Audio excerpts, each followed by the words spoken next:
السلام علیکم 7 کلاس، کیسے ہیں آپ سب؟ انگلش اے کا لیکچر ہے آج آپ لوگوں کا، اور ڈے آج ہمارے پاس منڈے ہے. ڈیٹ ہمارے پاس آج 12 اپریل 2021 ہے. ہم نے چیپٹر نمبر 1 سٹارٹ کیا تھا، the last sermon of holy prophet حضرت محمد صلی اللہ علیہ وسلم. حضرت محمد صلی اللہ علیہ وسلم کا آخری خطاب. آج ہم نے اس کی ٹرانسلیشن کرنی ہے. Islam covers all the aspects of human life. Islam covers کا مطلب ہے مکمل کرتا ہے یا احاطہ کرتا ہے. آل دا اسپیکٹس، آل کہتے ہیں تمام، اسپیکٹس پہلو، ہیومن انسانی لائف زندگی. اسلام انسانی زندگی کے تمام پہلوؤں کا احاطہ کرتا ہے یا اسے مکمل کرتا ہے.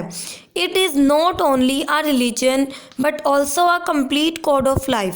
ریلیجن کہتے ہیں مذہب کو، آلسو بھی کمپلیٹ مکمل کوڈ آف لائف زندگی کا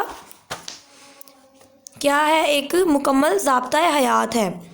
یہ نہ صرف ایک مذہب ہے بلکہ ایک مکمل ضابطہ حیات ہے، یعنی کہ زندگی کے تمام چیزوں کے بارے میں بھی بتاتا ہے، صرف ایک یہ مذہب ہی نہیں ہے. حضرت محمد صلی اللہ علیہ وسلم is the last prophet of Allah almighty. حضرت محمد صلی اللہ علیہ وسلم اللہ تعالیٰ کے آخری نبی یا رسول ہیں. At the occasion of performing حج، اوکیزن موقع، پرفارمنگ ادائیگی، حج کی ادائیگی کے موقع پر ہی delivered his last sermon on 9 ذی الحج 10 AH. AH کہتے ہیں ہجری کے لیے یوز ہوتا ہے. ڈیلیورڈ کا مطلب کیا ہے؟ خطبہ دیا. ہز لاسٹ سرمن اپنا آخری خطبہ، آن 9 ذی الحج 9 ذی الحج کو، 10 AH 10 ہجری کو. حج کی ادائیگی کے موقع پر آپ نے 9 ذی الحج 10 ہجری کو اپنا آخری خطبہ دیا.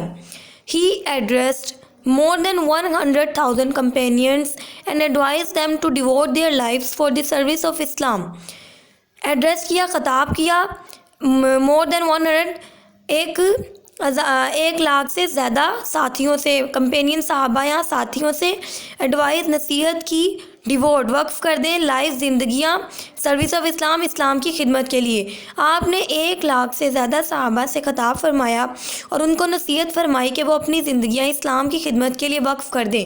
آپ لوگوں نے یہ ٹرانسلیشن جیسے میں آپ لوگوں کو کاپیز میں کرواتی تھی، آپ نے پہلے اوپر ٹرانسلیٹ انٹو انگلش اردو لکھنے اور فرسٹ ورڈ لکھ کے ڈاٹڈ لاسٹ ورڈ، اور آپ نے پھر ترجمہ لکھ کے پورا پیراگراف کی فارم میں ہی اس کو لکھنا ہے.